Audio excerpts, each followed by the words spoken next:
Hi, and welcome to Learning Life. Thanks so much for joining me today. Today I want to talk about mnemonics, that funny little word with that silent M at the beginning so nobody can ever spell it properly. Well, a mnemonic is a memory device. It is something that we can use to help us in our study, to be memorizing something, to be learning new material. And really, I think that mnemonics are fun, and I really enjoy teaching them and using them in my own life and with the children that I work with. There are several different kinds, and I'd just like to sort of cover them and give some examples for you. The first one would be rhymes. And these are some of those simple little things that we learnt, like 30 days has September, April, June, and November. All the rest have 31, except February alone. It has 28 days clear and 29 in each leap year.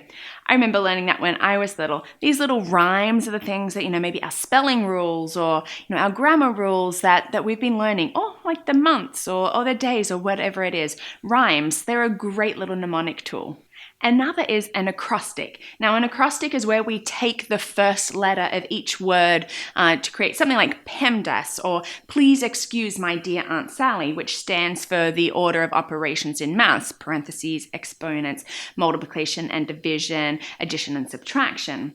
Or My Very Energetic Mother Just Saw Uncle Ned Passing, which helps us with the order of the planets. Or, there's Roy G. Biv for the colors of the rainbow, or as I learnt at Richard of York, gained battle in vain.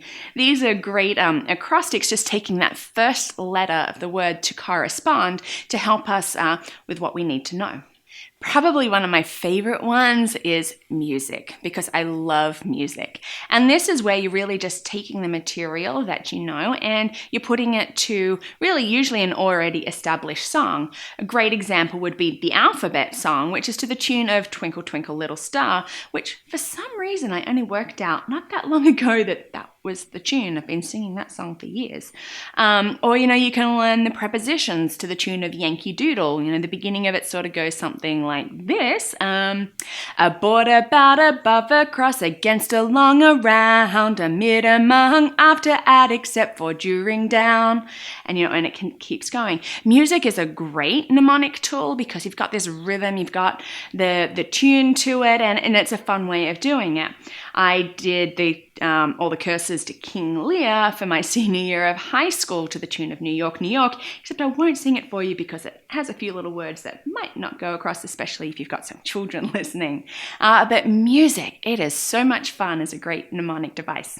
And then there's also pictures. And this is not just, like a picture of a beach or anything like that, but where each part of the picture sort of builds upon like these different precepts of what you need to know. Like here we have a ship, and on that ship is a captain, and the captain is wearing a hat, and on the hat is a parrot, and then, those sorts of things. This is one that I'm not really the most familiar with because I really don't use it. I always default to music or maybe an acrostic. But we don't want to discount it because for some children, that's really what they need, especially for our visual learners, to be able to make that connection. Now, it's really easy to make up your own.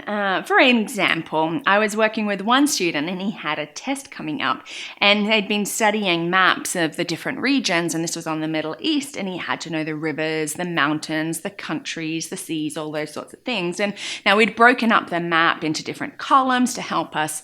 But one that I remember from that time were the rivers. And so we came up with, I'm going to jet down the rivers of the Middle East, the Jordan, the Euphrates, and the Tigris. Jet, it's spelled jet. And this was a great little tool for him, and it really helped when it came to that test. And then we were able to create something, so for whatever map he was using, he knew what to do. He knew how to create a mnemonic that would work for him.